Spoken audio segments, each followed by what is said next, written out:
நான் தெரிஞ்சுக்கிட்டதை நீங்களும் தெரிஞ்சுக்கோங்க. எபிசோட் 20 நீங்கள் கட் பண்ணி வச்சுருக்க பாடி பார்ட்லேருந்து ஆர்ம் ஹோலை எப்படி பெர்ஃபெக்டாக மெஷர் பண்ணி கரெக்டாக ஸ்லீவ் கட் பண்ணுறதுன்னு பார்க்கலாமா?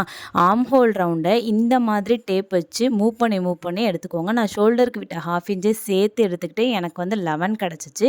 ஸ்லீவ் கட் பண்ணுறதுக்காக 4 ஃபோல்டிங்கில் எனக்கு 5.5 இன்ச் லென்த்தில் வேணும்.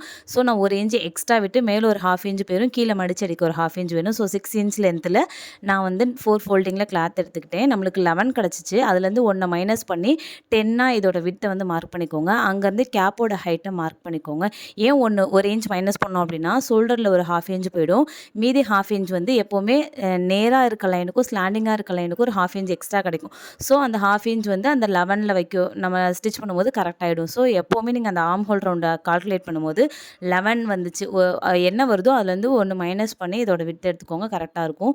இப்போ என்னோட ஓப்பன் பாயிண்ட், அதாவது ஸ்லீவில் கீழே வரும் இல்லையா, அந்த ஓப்பன் பாயிண்ட்டே மார்க் பண்ணிட்டு இதை ஜாயின் பண்ணி நான் இப்போ காட்டுற மாதிரி வளைவு போட்டு கட் பண்ணி, நான் வந்து ஃப்ரீ ஹேண்டில் எப்போவுமே பண்ணிடுவேன்.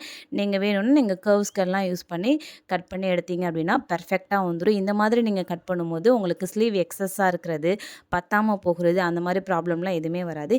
இந்த மாதிரி டிப்ஸுக்கு நம்மளோட பேஜை மறக்காமல் சப்ஸ்கிரைப் அண்ட் ஃபாலோ பண்ணிக்கோங்க. டாட்டா பாய்.